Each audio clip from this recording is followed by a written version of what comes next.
Hindi po ako politiko eh. Maaaring galing ako sa isang clan ng mga politiko, pero ako po ay may isang puso ng misyonaryo. Narito ako tumatayo sa inyong harapan. Bilang katambal ni Yorme na alam kong mahal na mahal niyo. Dahil naniniwala ako na kapag suportahan ko siya bilang vice-alcalde niya, alam ko sinusuportahan ko rin kayo.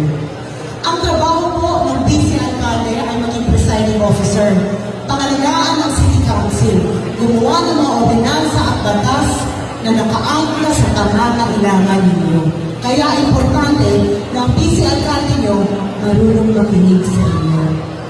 Kung meron na ako isang bagay na kaya ko ipagmalaki o pagmayabang, yan po ay ang aking kapasidad na makinig sa tao.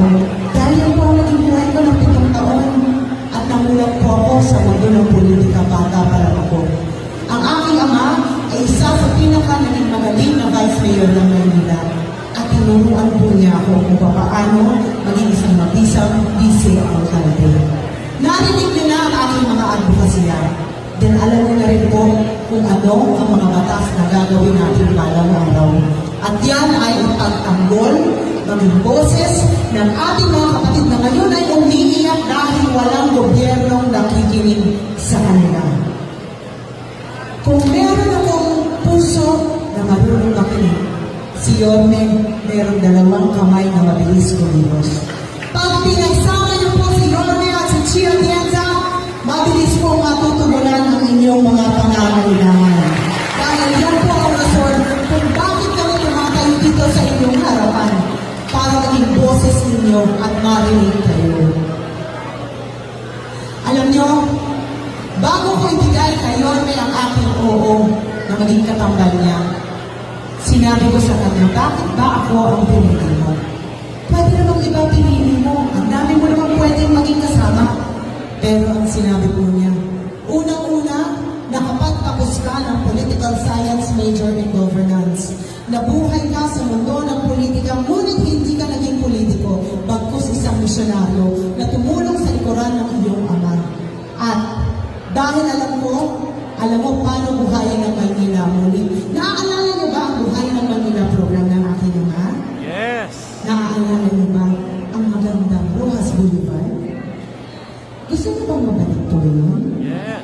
Dahil yun po ang nakatulong sa ekonomiya ng ating lungsod. At dahil alam rin niya na susuporta ako sa pagbabalik ng buhay niyo na maganda at matiwasay dito sa lungsod ng Maynila na merong 16 liglig na gamot, merong food packages na alam namin na namahal niyo at gusto niyo. At naaalala niyo mga lolo't lola, ang mga batas na dati kumakatok sa inyong mga pintuan. Meron po ba nun? Wala na! Gusto niyo pa ba nun?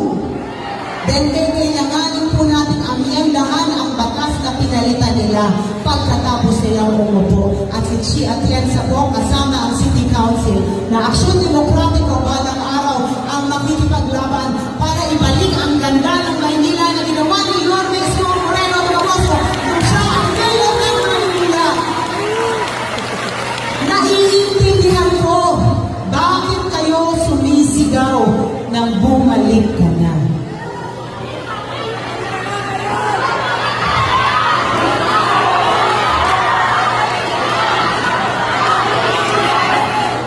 Nakita ko po ang pagkakaiba ng administrasyon ni Yorme Moreno sa nararamdaman ninyo ngayon. At huwag kayong mag-alala dahil ilang buwan na lang po, nandyan na po si Yorme Moreno Trabajo. At sana isama nyo si Chia Atienza para naman natin ang mga programang minahal nyo ng panahon na siya ay mayor ng Maynila.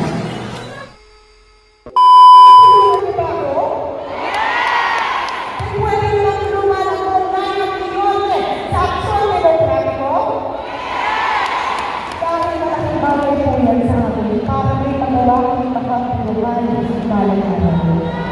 Alam mo, gusto ko sabihin sa iyo, kung balang araw masukin po namin ni Yorme ang corona nito ay hindi mo mapupunta sa amin dito. Itong corona nito ay mapupunta sa ulo ng bawat isang kababaihan ng Maynila na nakaupo ngayon dito kasama namin. Dahil ito ang rason kung bakit ako nandito para maging mas maayos ang inyong mga buhay at maibalik ang dignidad sa bawat pamilya dito sa Maynila. Alam niyo naman kung paano kami magtapos. Pwede ba maghawak-hawak ako?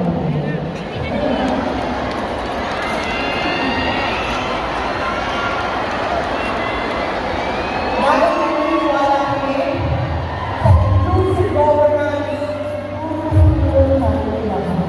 Kaya nakakaasa kayo na mararamdaman nyo ang puso ng atiyansa sa madaling panahon. Mahal na